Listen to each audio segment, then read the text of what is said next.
I don't know how you do it. You go in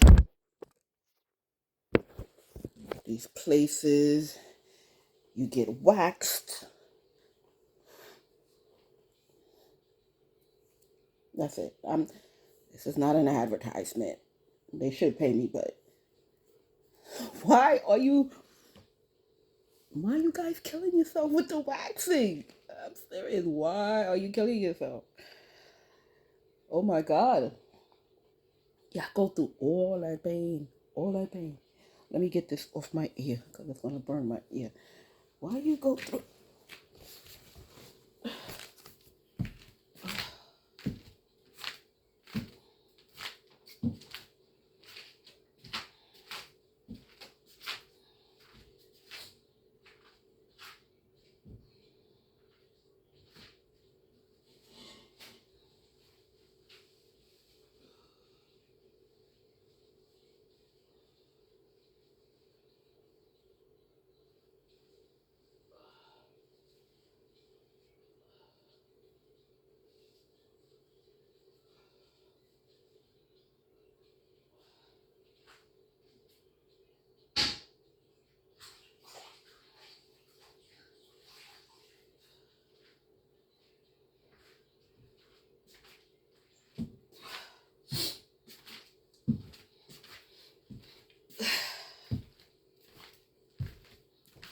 actually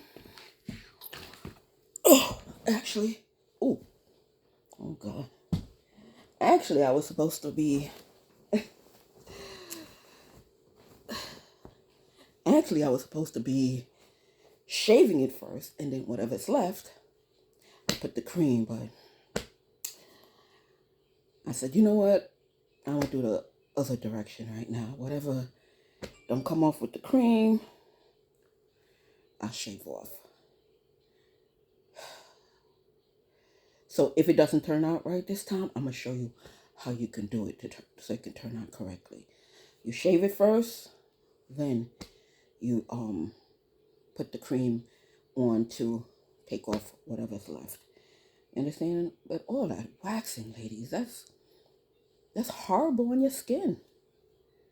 That's horrible on your skin. That's very painful, especially between the legs. Oh my God, what is your problem? What is your problem? Just get some liquid hair remover and put it where you need the hair removed. I can see you want your eyebrows shaped and stuff, so you may you may go get your eyebrow waxed, or threaded, so you can get that nice shape. But to put wax on your body and pull it off, that's crazy. I could I never understood that. I would watch a woman open her legs and the woman went ding ding ding. Oh my God, that's torture. And you go through that what? Every 2 weeks or whatever? All you gotta do is put some hair remover, get some any kind of hair remover. Any kind of hair remover. Put it excuse me. Get any kind of hair remover. Put it where you need to put it. I can't show you the other parts. You put it under your arms, you put it all over your body. Usually when I do this, I have it all over my body. I take the cream, I make sure I have a full bottle, put it all over my body. Remove the hair. That's it. It doesn't matter which hair remover, just any old hair remover. And you do that, and you're ready for the summer.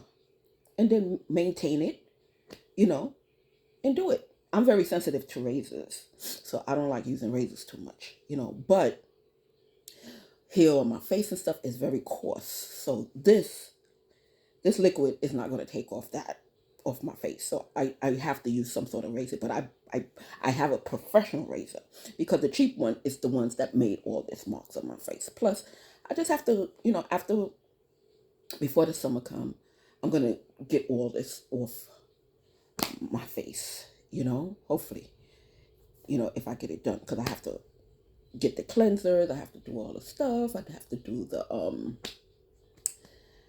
all my maintenance stuff. You don't see me do my maintenance stuff anymore, but I still do it. But summer's coming now, so I have to really get in gear. I gotta do my face. I gotta get this some stuff off of it. I'm trying to tighten up my face. I'm trying to lose the stomach. I'm trying to, maintain the body. It's gonna take time. I'm trying to get in shape enough for the summer so I'll still look good, feel good, whatever. And that's it. These breasts, I don't know. I can't get rid of them. I tried everything. I remember I went to this doctor and he said, "Why don't you get a breast reduction?" I said, "Yeah, because my back be hurting me, and it's the bra. When you have breasts this big, because I don't really know why some of these girls go out and purchase these things, but having big breasts is really, and tiny bottoms, it's really difficult for shopping the way I want shopping, because sometimes you have to get two outfits, or sometimes you have to see if the salesperson is looking and switch, tops and bottoms and stuff like that, or you just ask them, "Can I switch tops and bottoms?" Most likely they're gonna say no, so sometimes you have to switch or buy two outfits, and that's crazy. That's very costly to have to buy two outfits for one body, because you can't wear the other half, because you need a top one size and you need the bottom another size. Because believe it or not, I'm not a really big person. Believe it or not, I'm really not a big person. When people see me in my fitting clothes, they were like, "You're not that big." I'm like, "I'm no. It's just my breasts make me look so big. My breasts make me look so big." So when people see me with a slimming bottom and a fitting top, they was like, "Oh damn, you're not that big." I said, "But these girls, these girls are my problem." So you girls who go out there and things. So anyway, I was telling you about the story. Yeah, and the doctor asked me, "Would you like a breast reduction?" And I thought about it, and I said, in order for me to have a breast reduction, I'm looking for the thing because I'm trying to see if I can charge it up. Wow. I talk to you guys, but it's on the bottom. I thought about it. My sex life. These girls give me a lot of pleasure, when you have sex, you know. And I'm saying to myself, if I have a breast reduction, would I still feel anything? Would I still be turned on, when he touches it or anything like that? Would I feel it? Because, I don't want to be numb in the bed. They're touching you and you don't feel nothing. You understand? But then sometimes you got to lie and say, "Yeah, I don't want to have to lie. I told you that." I told you that. I don't lie on nobody's sex. I don't. Because you're not doing them a service. You're not. When you lie to a guy and you tell them how great they are in bed and stuff like that, yes, still you're unsatisfied. You're doing yourself a disservice. I don't do that. I don't. I'm going to tell you what I want. I'm going to tell you how to please me. I'm going to show you how to please me, because I want you to tell me the same. Because what you did to the other girl is not going to work for me. And that's where a lot of women go wrong, and that's why a lot of these guys feel that, well, my ex-girlfriend was satisfied. Maybe she was, or maybe she wasn't, and she just didn't want to tell you. But when I meet somebody and I have sex with them or whatever, because me and my husband separated, so I tell them how to turn me on when we get to the point of sex. When we get to the point of sex. So when we get to the point of sex and we do start sex, I tell them, or I um moan so they can keep it up, or I tell them, I said, "Oh yeah, that feels good." So when the doctor asked me about my breast reduction, I thought about, wow, um, if it would help me, if it still would be the same during sex. So I said, no. Years later, I wanted that breast reduction. I wanted it because my bras be so tight, because they don't make bras for sagging breasts. They don't. They make They make bras for perky breasts that a surgeon did, and with minimal support. I need support. I need my boobs up and not shaking because I used to work in the jail. So I used to have to wear 2 bras when I used to work because I don't like jiggling around the guys because anything you put towards people, in my case, the opposite sex, leaves you open for comments. And I ran a tight ship. I don't want to hear none of your stupid comments. You understand? So I did not put it forth so anybody can make stupid comments from me. Because I used to look around. Some of these officers, they act like they going out on a date. They pants be so tight. I don't understand how they breathe. I'm like, do y'all know y'all working in a jail with men? Do you know? You understand? And they used to laugh at me saying, oh, you wear your pants so baggy. Nobody can find you under there. I'm like, first of all, I work in a jail for men. And you have to be human to think, okay, these men are in here for a long period of time. They're gonna start fantasizing. And no matter they don't look at the face after a while. They just know that you're a woman and maybe they masturbate or whatever the case may be. Me personally, as a female officer, I didn't want to put that out there. I know it happens that guys, they go and they sell and they do whatever, but I didn't want to be putting anything forward to put it in their minds to do stuff like that because they're gonna present, oh well, she didn't wear tight pants and and they're right. Because even as an officer, I used to look at some of these female officers. I'm like, do you know you work in a jail full of men? Ain't nobody telling you to dress like a dude, or have your pants sagging or whatever the case may be. But dress presentable. Some of them couldn't even breathe in the pants. They couldn't even sit down in the pants. They have to unbuckle they top to sit down, just to sit down to start work. Just to sit down and I used to hate working with this officer. I used to hate. One time, let me tell you, I know I'm veering off. One time, it had this one officer. She's a captain now. I got her that position. Meanwhile, they kept me down. Anyway, every time she worked with me, I really do not like it because she wears her pants so tight. And she has the biggest butt out there. I'm telling you. She's from the same country as me. She had a big behind and she just let everybody in the fucking jail knows it because her pants were so tight. And a couple of times, I'm like, can you breathe in the pants? She said, yeah, you got room. I had it specially altered. Well, you need to have more room because you can see the lining of your panty. For real. You can see everything. Everything. So I don't know what was her reason for wearing her pants so tight. Yes, I understand black women are voluptuous in certain places. Like I'm in the front, cause not in the bottom. She was voluptuous in the bottom, but not on the top. You understand? But why wear your pants so tight? If you're getting your pants altered, why not alter it to a point where you have room in it? Because our pants didn't stretch. Our uniforms didn't stretch. So if you can take a uniform that you just bought to go get altered, why don't you alter it to buy a size bigger and let them alter the waist? Of course, they gotta hem it. You understand? Because we always gotta get our pants hem. We have to look a certain way as officers. You understand? So if you're gonna get it altered, why not get a bigger size up and let them alter the waist? I couldn't understand that. I used to talk to her all the time about that. And every time my captain put me to work with her, I'm like, now I gotta be yelling at these guys because they're gonna be disrespecting. Because she don't put any standards. You understand?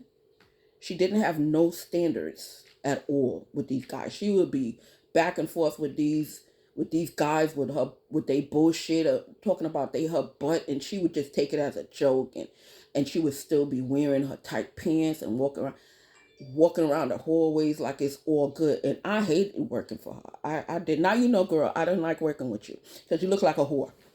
For real. You look like a slut. Meanwhile, we was working in the West one day, and an inmate came in. He was a worker. And if anybody's an officer, they know usually the worker bees is the one that's usually doing most of the dirt. You understand? Because they got trust in the officers, and officers just let them come and go if they want. But well, anyway, the West wasn't my side, but they sent me to the side. They sent me to the West, and she had to work with me. First of all, I resented the fact that she had to work with me because, like I just said, she dressed like a fucking slut. I swear. And yeah, she's Trini like me. She know who thing. She know who the hell I'm talking about. I forget her name, as I would call her name out. So anyway, so what was I? I'm trying to remember if I was the A or the B. I can't remember. So she didn't want to pat the inmates. She didn't want to do her job. You understand? Because she's there fucking fraternizing with the inmates. So I said, officer, you need to pat down the inmate. Oh, I know him. He's good. He's good. I'm like, no, you need to pat down the inmate. So I said, pat him here, pat him there, and check so and so. She didn't want to do it. I said, okay. So she's reluctantly doing it. I'm telling her exactly where to pat because she just doesn't want to do it. So she found drugs on him. Do you know she took credit for all that? And didn't give me, her and the captain didn't give me no fucking credit. She went up there and accepted her award, got promoted. I was up for promotion too, but I had haters. So I never got my promotion. You understand? So they don't know this. I'm going to tell y'all this now. Y'all didn't promote me, and that's why the captain job became so lousy. Because since you didn't want me to be a captain, y'all had to give up days and weeks and all kinds of times just to be a captain. Because back in the day when I started as an officer, captains made a lot of money and they had a lot of leeway. They had a lot of time, free time. So because they was denying me, I didn't know that. I didn't know I was special. So when they denied me my promotion, it became harder and harder to become a captain. And captain, all their vacation was being taken away. It ended up that I had more days off than a captain. And me doing my overtime, I would make just as much. So I had a whole month off. Captains only had 2 weeks off. And if they wanted the other 2 weeks off, they had to work for it. Mine was automatic. I automatically had a whole month off. And then if I want more weeks off, then I would work for it to get the other weeks off. So then I'm like, oh, okay. Like I said, I didn't know I was special. So I'm like, okay, I don't want to be a captain no more. You understand? Because a senior officer told me by the time I get into the job, when there's a captain test to take it, so by the time I'm off probation and I hit my 3rd year, I'll be being called for the captain because I aced all my tests. So I took his advice. I said, okay. I came out the academy. I was doing my 6 months, and then I was doing, because you're 2 years on probation. 2 years on probation, boom, a test came out before I hit the 2 years. Okay, then they laid us off, and then they put us back on, but my test was still. And so I took that test, and then I took another test. Boom, I passed it. The first one I barely passed. The second one I passed. All right. I wasn't called for none of it. All of a sudden, I'm getting all kind of charges, and I didn't know while you're being under investigation, you can't be promoted. So all of a sudden, I'm being hit with all these charges, and all of a sudden, I'm being investigated for all kinds of stuff. So I'm like, and again, a senior officer, male, tipped me in on it. They said, gee, you're not going to get a promotion until you're off investigation. I'm like, I'm under investigation. What am I under investigation for? They said, I don't know. Because what happened was, when I was a new officer, my first couple of months of being an officer, 3 inmates tried to rape me. 3 Latin Kings tried to rape me. They tried to push me in the cell, and they tried to rape me. But what happened is, before I did my walk, I told the A officer to close all the cells, because I asked the guys, I said, okay, break is over. Anybody want anything else in their cell? Because that's what you have to do as an officer. Anybody want anything in their cell? They say no. A couple of guys, because they watching TV, they like, hold it, see, hold it, and you hold the door open so they can get what they want. Always the same guys. They always wait till the last minute. So anyway, they got their stuff, and I told the officer to shut all the cells. So she shut all the cells. All the inmates was in the day room. So she shut the cells. She went on the other side to thing. But before she went on the other side, I told her I'm walking. I said, walking, I'm going to check all the cells to make sure that they closed. She said, okay. Well, by the time I checked a few cells, I looked around. She was gone. So I kept checking it. I had my stuff. The guys is in the day room, blah, blah, blah. So I'm checking all the cells, making sure they go. The next thing I know, I turn around. All I see is 3 guys coming towards me. So at first I thought they was, talking or joking, going to the back. Because a lot of guys sometimes go all the way to the back to talk, whatever, do their business or whatever. So I'm doing my walking, and they stopped in front of me. And then they circled me. Then they started grabbing stuff off me. And I'm looking for my partner. She's nowhere in sight, so I can tell her what's going on. So long story short, they was trying to grab stuff off of me. But while they was grabbing stuff on me, so I'm here doing this. I'm telling them to stop, because you have to give them commands, because that's the first thing that your senior officer is going to ask you. Did you give them any verbal commands? And you either say yes or no if you did or if you did not.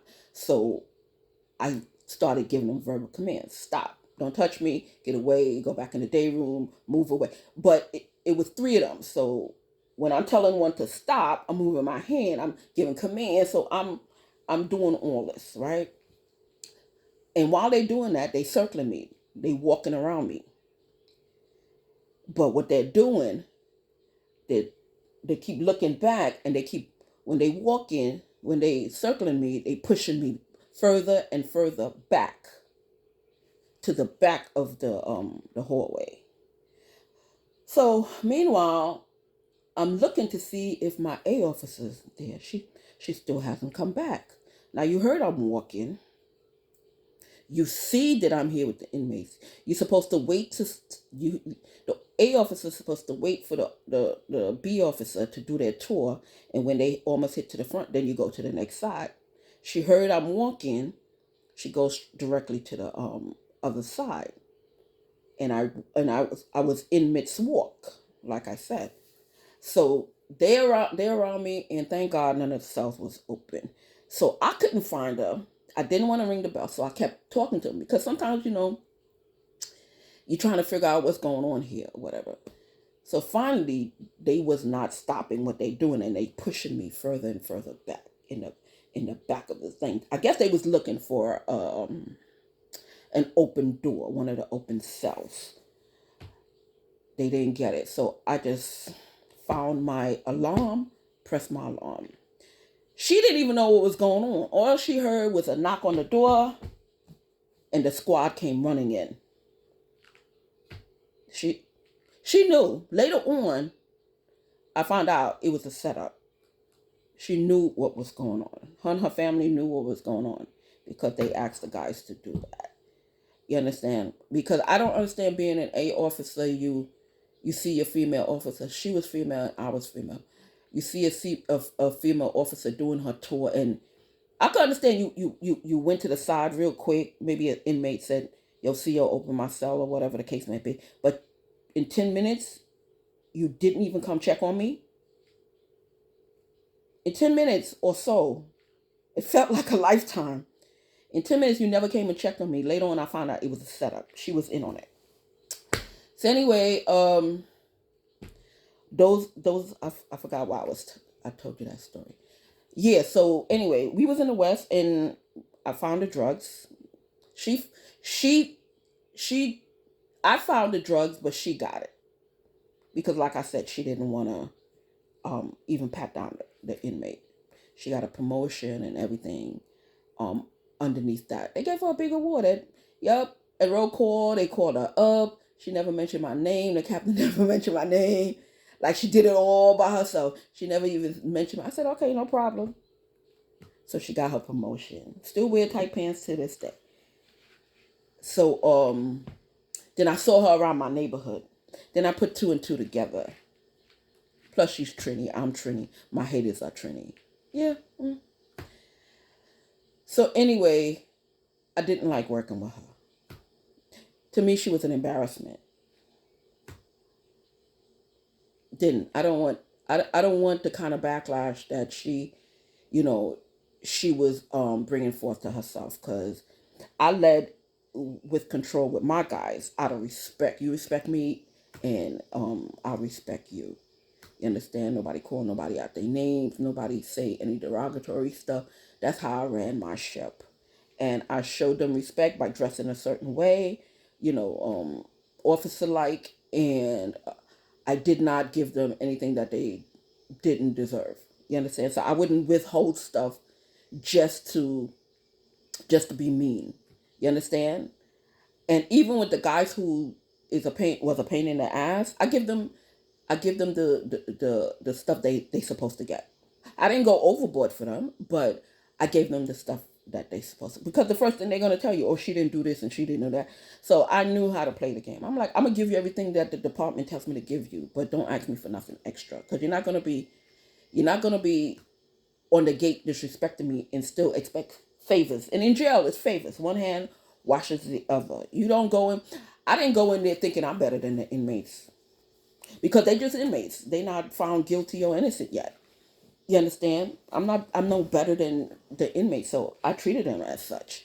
You understand? And then everybody used to wonder, how come my house was never had a fight in it? You understand? Nope. When I'm there, I told them keep that shit when I'm at lunch and when it's my day off. I am not sitting up here writing in triplicates for y'all asses, because y'all gonna pay for it, not me. And they respected me enough to do that. And I respected them enough to give them all the necessary stuff that they needed to get through life in jail. You understand? But I didn't like working in offices that didn't respect themselves, or carry themselves in a certain way. And I wasn't one of those officers that were new officers. So when I became an officer, this black lady told me, get the fuck out of her. Yeah, this black lady. She told me, because before I start the story, there's a thing, like when you're an officer, they feel like all the new officers is taking their overtime. But that's silly. You can get overtime because they're getting ready to retire. And when you get ready to retire, you do all the overtime you can't, because when you retire, they count the last 3 years of retirement for your salary. So you can go out there making a full year's salary and don't have to work. Like me, I retired on a full salary. You understand? With all my benefits and stuff, it adds up to me working. You understand? So I'm comfortable. So, all the shit that they gave me, I'm like, well, damn, I'm still making the money that I used to make as an officer. I mean, it's slightly a little less, but it's still within the realm of being able to take care of myself, because you hit your 5 years or so, you can make 80 plus. It's probably more now. I think it's right now it's 90 something plus, 95 plus or something. Yeah. But when you hit your 50th year and you're going on up, 50th year, you with my 50th, I made 60, and going on up, you can make over 100. You understand? So I didn't retire with the 100, but I retired close to it. You understand? So it's like I'm still working, because I'm still making the same salary in any city job, not just being an officer. They count the last 3 years of you put in for retirement. So when you go down there and they calculate stuff and they say, okay, you made 150 this year, you made 80 this year, you made this.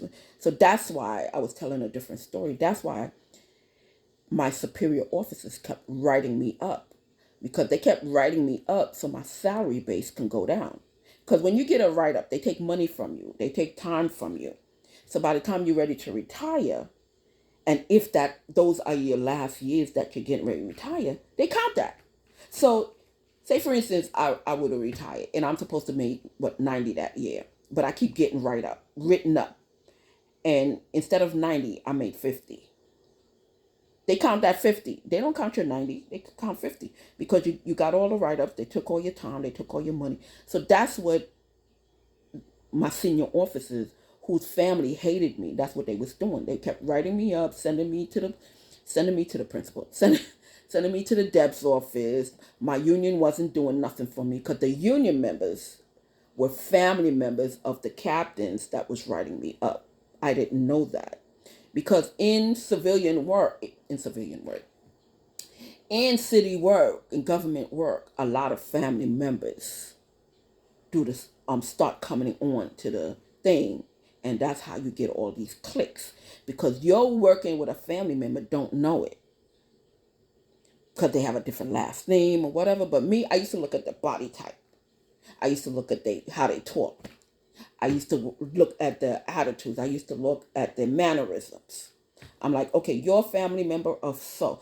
My best friend was their family, but they didn't touch her because she's family, even though they didn't like me. You understand? So yeah, my best friend was one of their family members, and they couldn't understand how come me and her was best friends. She used to tell me, oh, they all told me not stop talking to you. You understand? But that's how it is. So you're being charged with something. In my case, I was being charged with something by a cousin or sister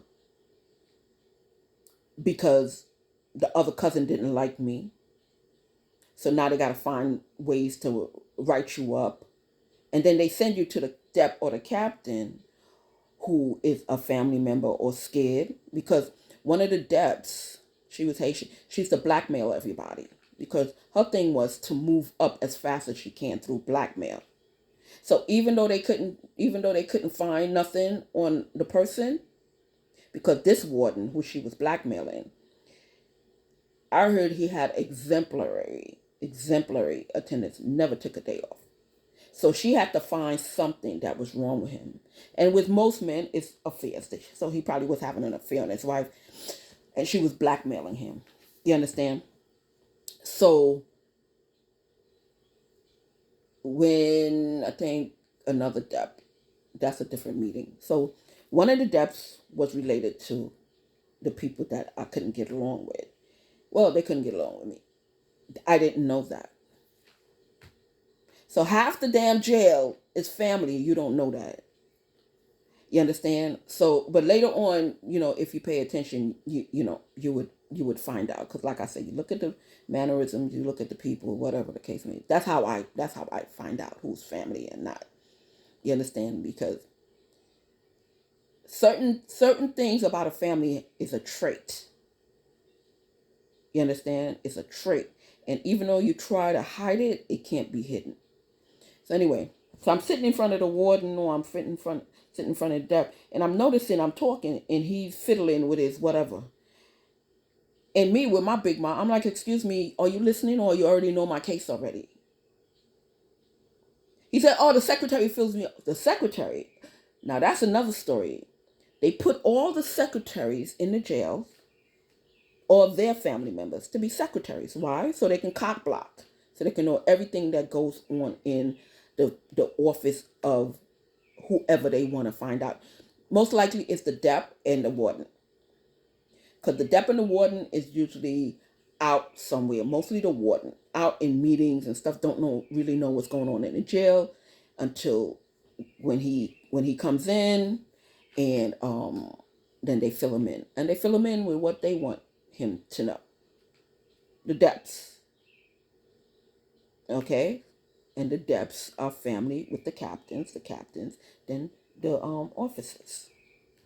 You understand? So I'm sitting in front of him, because they getting ready to take, how many days they was taking away from me? 4. They getting ready to take 4. But remember, last month they took another 4. So I'm in front of the DEP. He said, okay, I'm going to take 4 days from you. I'm like, did you read I was getting ready to curse. I said, did you read my case? Because you seem to know how many days you already taken from me. So what's the point of this meeting? Oh yeah, I had to get in his ear. I'm like, what's the point of this meeting if you already prejudged what I had to say? I ain't see you pick up my file. I ain't see you do nothing. Then he gonna wanna, oh well, how you know I ain't look at your case? I'm like, because you just said, what do you want? You just said that the secretary told you. And that's what they want. They want the secretary to be the boss. That's why when I call all these offices and the secretary want to cock block me, I'm like, I'm not your client. You're the secretary. I want to speak to the people I'm paying and I hired. Well, let me see if they busy. Let me see if they thing. And they would sit there at their desk, tap their desk, do whatever. Oh, he's unavailable right now. Can I take a message? Is there something I can help you with? No, bitch. You tell him or her that I need to speak to him. And of course, they don't give the message. So what I do is I call and call and call until they get fed up. And then I get to whoever I got to, and I say, listen, whoever that secretary is, needs to be talked to, because I've been calling you for such and such. And then some of them, they don't want to look bad because I'm a client. I can bring more clients. You understand? And they say, oh no, they give me the message, but I forgot to So I had to tell one of them, I'm like, don't take blame for them. Don't take blame for them. They suck at their job. Don't keep taking blame for them. Fire them. Replace them. Secretaries are plentiful out there. Plentiful. And don't fall in a trap and try to fuck them neither, because that's what they there for. They there for you to fuck them so they can hold that shit against you. That's what I have to tell them. Because I'm a straight shooter. If I see that that's where they aiming for, I'll tell the person, don't go near them, because that's what they want. They're either going to blackmail you or sue you, because they have an objective why they so adamantly want to work for you. So in the jail system, what they was doing to the depths and the wardens, that's not on a click. They was bringing them up for suits. They was accusing them of sexual harassment, because that's an automatic. What's the other automatic? Yeah, you have to damn near fight for your job when, with the sexual harassment case. And I'm talking about upper, because I had a sexual harassment case, but I'm lower. I'm just an officer. You understand? So, against another officer, yes. She fell in love with me. I'm not trying to be cocky or anything. It wasn't love. The thing is, on the island with the lesbians, they treat you like how the dudes would treat you. They want to bring you out. You're saying you're straight. They making bets on how many girls they can turn out. Just like the men. So that's why when I hear these women saying they turn to lesbians, I'm like, you're going to get the same treatment, because lesbians are worse than males. I'm going to tell you now. Lesbian women are worse than guys. First of all, they don't know how to take no for an answer. And when you give them too many no's, they start stalking you. And not just them, the whole lesbian clique. They're very mean people, them butch lesbians. Very mean. Very fucked up individual, them butches. You hear me? And what they do when you tell them no, that you don't want to have a relationship with them. You don't want to try it. Because in my case, they kept saying, why don't you try it? Why don't you try it? I'm like, why don't you try some dick? Maybe you'd like it. I said, I'm not a lesbian. I'm not interested in being a lesbian. Move on with your life. No. So after a while, she started telling her clique, whatever she was telling, oh, she don't know lesbian, because they don't tell the truth, just like men. They don't tell the people the truth, the other lesbians the truth, that you tried to get her, she said no, and she told you move on. They don't tell them that. They put in the mix, oh, she don't like lesbians, and she is anti-gay, and on that job you can't be anti-gay, because there's a lot of female gay officers. A lot. Because they've been turned out, yes. Because they've been turned out by the gay officers. But the lesbians are worse than the males. because they calculate how many. Yeah, lunchtime you should hear them. Oh yeah, I turned that bitch out. Yeah, and they be laughing, and they got they notch on the belt, and they got their list of how many women they turned out, and yes, still they coming at you. And one thing with lesbians is like, when they see you in pain, that's when they pounce. When they see you going through problems, that's when they pounce. You going through problem with your man, you don't have nowhere to live, you don't got no money, because they got all this money. They ain't got no kids or nothing like that. So they come to you, oh, I'll take care of you, I'll do this and do that. You can sleep on my couch. The next thing you're sleeping in her bed. Next thing your legs is open. Next thing she eating you out. Next thing you feel good. Anybody who eats you out, you close their eyes, is going to feel good. But when you wake up, can you look at yourself? I said it's not my thing. When I have sex, I want to have sex with a man. Of course, if I close my eyes and someone is doing stuff to me, it's going to feel good, of course. But that's not what I want for me. It's nothing against you. It's nothing against your lifestyle. It's I don't want that. But they get irate. So what happened is she told whoever, all the lesbians, and they all started coming after me or whatever. So I had to fight all of them off on the low. And I didn't do mutuals. Mutuals are when you want to take a day off, you work somebody else's day, and then they work your day. And then you get a day off, whatever day you pick that you want off, because that person is working on it. I didn't do those because I always got sick. So I never knew what day they wanted, and I didn't want to be sick on the day. So I said, nah. I did one mutual, and the day I did the mutual, because if you miss doing your mutual, you're barred for about a month, I think, from doing mutuals. So what happened when my turn to do his mutual, because I did it for him because my best friend was his good friend.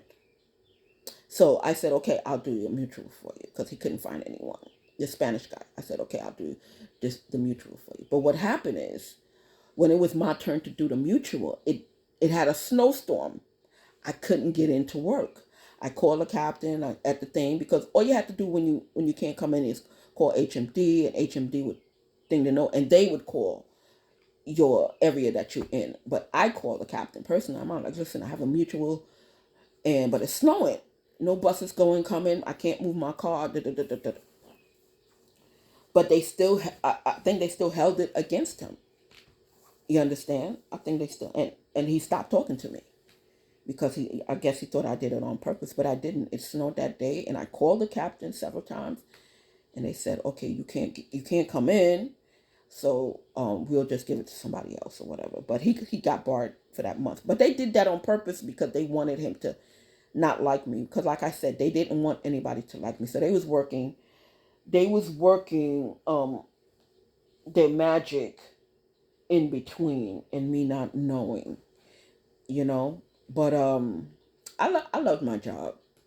I really liked it because I wanted to be a social worker. And then I was downtown one day, and this Spanish guy came in with a uniform on. He sat next to me. I think I was in court or something. I can't remember. Or jury duty. Something I was downtown for. He walked in, he sat down next to me, and I asked him, I said, oh, what do you do? He said, he's a correction officer. I said, oh. And he started telling me about the department. He said, well, you need to go fill out for one. I said, oh, okay. I said, I did want to be a lawyer or whatever, but I took up other things. Because in college, I was trying to be something. And then in college, if you haven't been in college, sometimes you can't get the classes. So then you have to fill in the classes you need, what classes you can get. So that's why sometimes it takes 5-6 years to get out of college, because, people make it sound like, oh, you can graduate in 4 years. No, not if the classes that you need is filled up. Then if you're getting a grant or anything, you have to fill in those spaces. So in my case, I was taking up law, but all my classes kept being filled up. So Not all, but some of my classes kept being filled up. So I had to take other classes. I had to take sociology classes. Then I had to take film classes, just to fill it up and everything. So eventually I just started doing other things then to be a lawyer. You understand? So I decided on his thing, I decided to go and fill out a test to be an officer. I did. I passed. I got in the high 90s. They called me in a matter of 2-3 months, if even. I think in about a month or so they called me. And the next couple of months I was an officer. I went to the class, passed the classes, then they put me in the jails, and the rest is history. But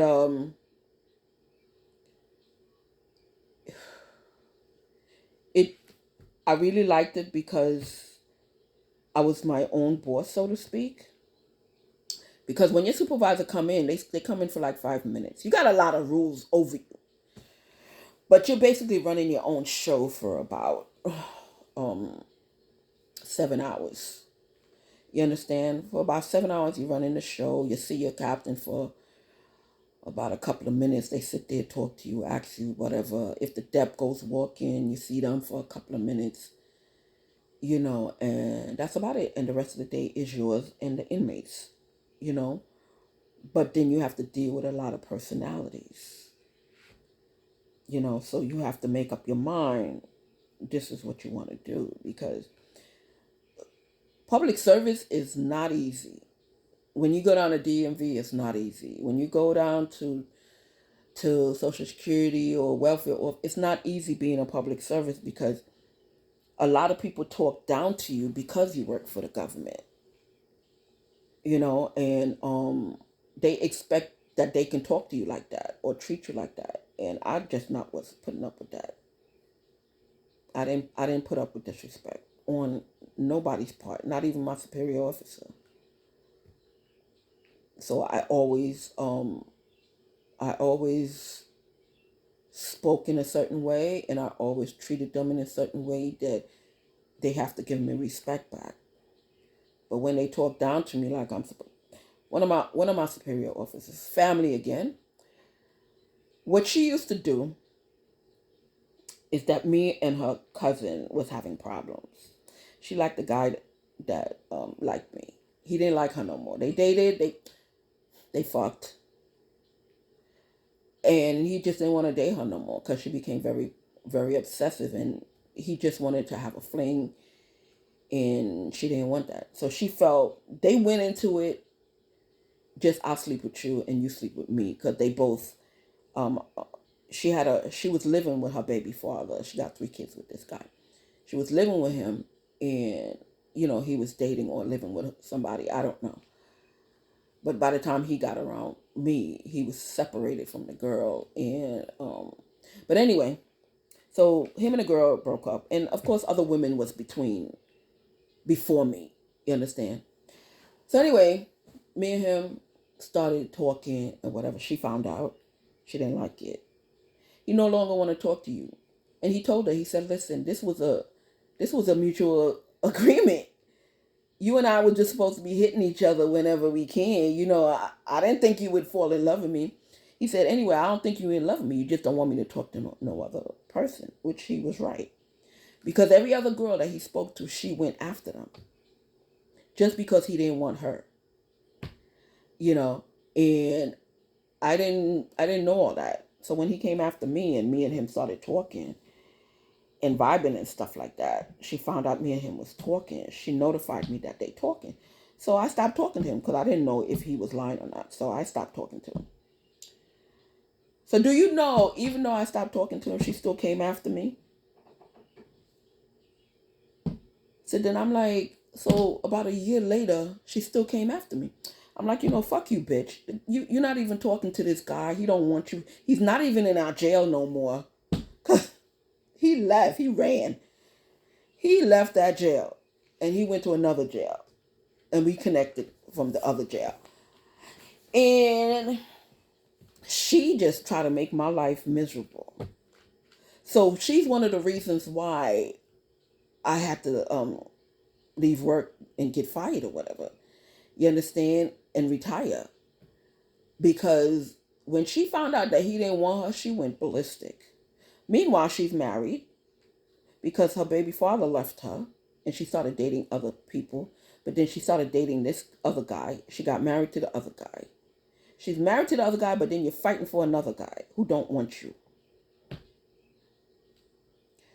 These women are crazy. The thing is, they want to have all the men on disposal for them. You're married. When y'all met, you was living with a guy. You had 3 kids with this guy. It was a mutual agreement for y'all to hook up whenever, not to become serious. But as soon as you see him talking to other women, you get upset. Because I wasn't the only one she went after. She went after 2 other girls. Because I'm walking down the hallway one day, and I was doing something that I was walking slow. And I'm hearing the officer say, yeah, that bitch won't fucking leave me alone. So I slowed up.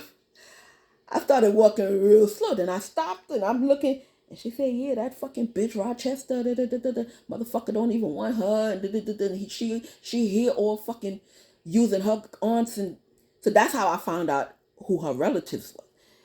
Oh, she want to use Captain so-and-so and Dep so-and-so to switch around my fucking schedule. And because what she was doing, she and her family was doing, not just to me, but to other officers, they were switching around all their schedules. When it's snowing, they put them outside. When it's hot, they put them inside. You know, they got them running all over the thing. They give them a whole bunch of overtime, or they don't give them overtime. So I had to find out how I can get through this. So what happened? So she would have people call me and say, oh, Gib, you want some overtime? And I'm like, Rochester and her bullshit again. I'm like, yeah, give it to me. She said, okay, I'm gonna call you back. And then she'll call me back like 10 minutes or so. Oh, never mind. I asked Officer so-and-so to do it before, and they said they're going to do it. So that's the game I had to play. Because sometimes I didn't want no overtime. So I had to play like I wanted it so she can leave me the fuck alone. The bitch is mental. Up to this day, 10 years later, she's still fucking with me. So she getting ready to lose everything. Yeah, 10 years later. And she got her little minions over there, you know, watching me. So he contacted me last year? So me and him was talking, and I said to him, yeah, this bitch that you fuck can't get over you. He said, she didn't want me. She just don't want nobody else to have me. You understand? Because I've been told her to get, you know, to thing. But then he couldn't really push her, you know, be too nasty because, like I said, her aunts and them was deaf. So what he did, he left the jail. Because she called me she spoke to me. She sent a message through somebody. Oh, why don't you call Officer so-and-so and see what he says now? Yeah, because your aunt now, who's a deaf, is going after him and daring him because he's almost to retirement. See, that's the fucking games they play. So that's why they shutting down Rikers Island, because these bitches, these fucking whores in uniform, they want to use their auntie and their thing to manipulate officers. So you're an officer, you're going through shit with the inmates, and you got to go through shit with your superior officers too. Yeah, you do. So these whores in uniform, you know, they want to run Rikers Island.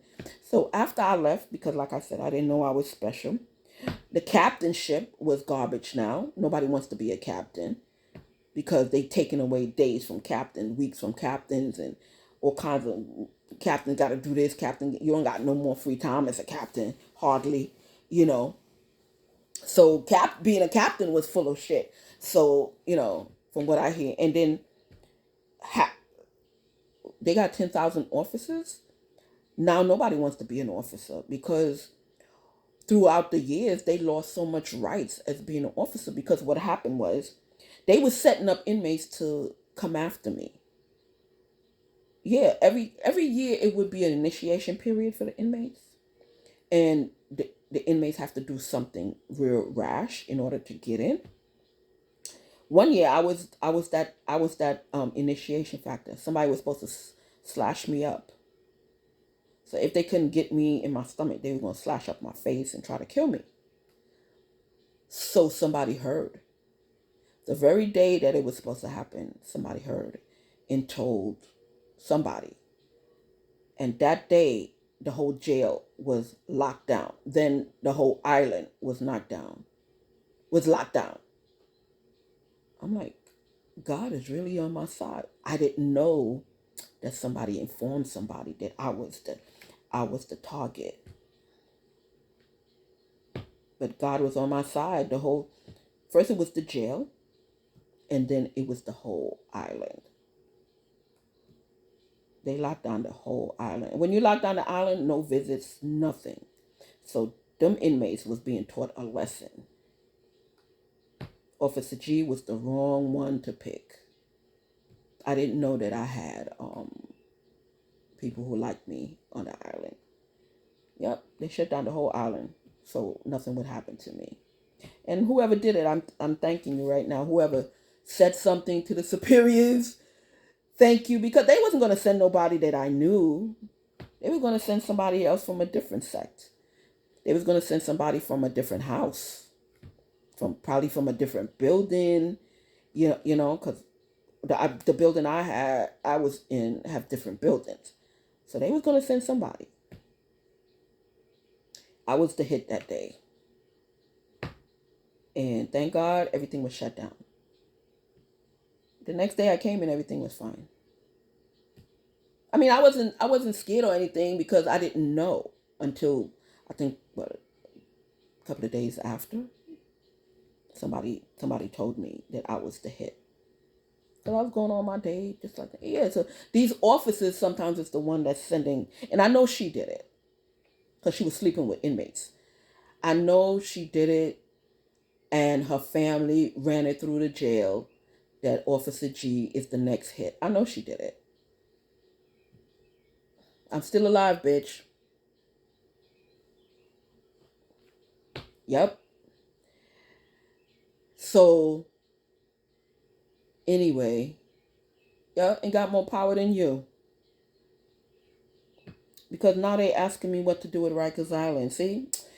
You did me a favor. You wanted me out, now you're gonna be out. There's none of your family members is gonna be any future nothing.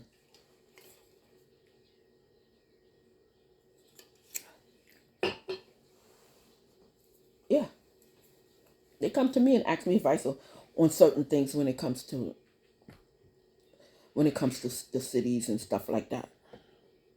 And they was asking me a lot about Rikers Island. They was asking me about what it's like to be an officer and things like that. Because my word, I wouldn't lie on even my worst enemy. And sometimes when you don't have nothing else and you don't have a friend, but people can take your word as bond, sometimes that's all that matters. Because I got a lot of haters. But my superiors know that even if I don't like people, I won't lie on them. And I won't. So when they come to me and they ask me, what do you think about this person? What do you think about that person? Or what do you think about this situation? And, you know, they know I'm gonna say the truth. I'm not gonna lie on you.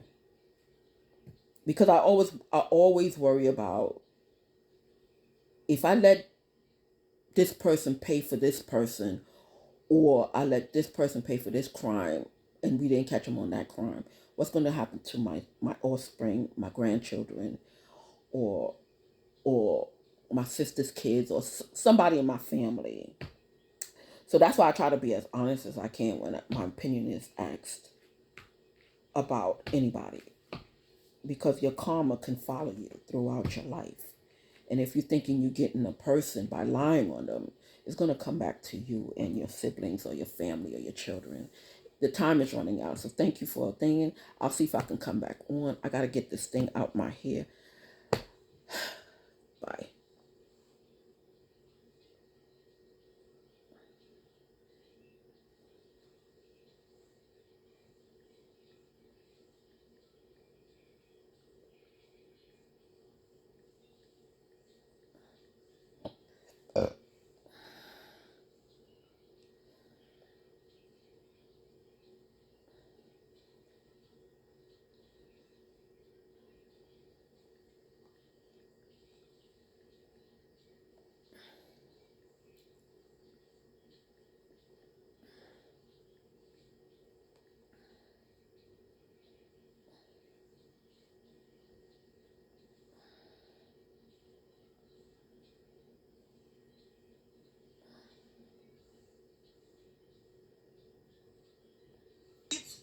Are you ready?